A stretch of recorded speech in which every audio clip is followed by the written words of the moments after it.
মিরপুর শেরেবাংলা স্টেডিয়ামে চলছে জাতীয় দলের এশিয়া কাপ প্রস্তুতি। শনিবার স্কিল প্র্যাকটিসে নজর কেড়েছেন মোহাম্মদ সালাউদ্দিনের ছেলে নুহায়েল সানদিদ।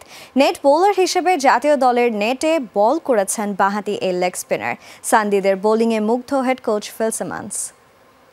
নতুন ব্লেন্ডে আরো রিচ অ্যারোমায় সেলন ফ্যামিলি ব্লেন্ড টে।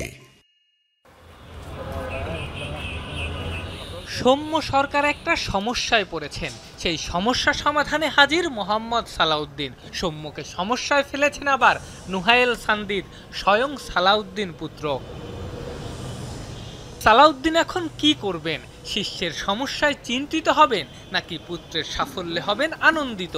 জাতীয় দলের সিনিয়র সহকারী কোচের মনে হতেই পারে তিনি এই দুনিয়ার সবচেয়ে ভাগ্যবান ব্যক্তি। ছেলের সাফল্য হাত ছোঁয়া দূরত্ব থেকে দেখা, ভাগ্যবান না বলে উপায় কি?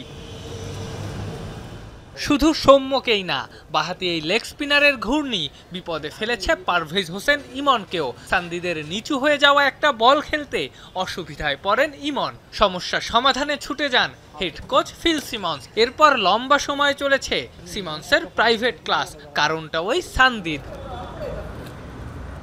গল্প দুটো প্রতীকী।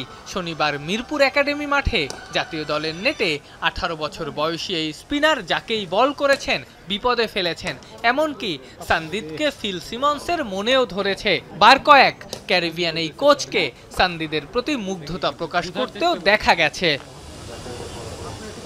সম্প্রতি মাস দুয়েকের এইচপি ক্যাম্প শেষ করেছেন সানদিদ। মাত্র 18 বছর বয়সে এবং 5টা লিস্টে ম্যাচ খেলার অভিজ্ঞতা নিয়ে এইচপি স্কোয়াডে ডাক পেয়েছিলেন সানদিদ। তখন প্রশ্ন উঠেছিল সালাউদ্দিনের ছেলে বলেই কি সুযোগ পেয়েছেন এই বাঁহাতি লেগ স্পিনার?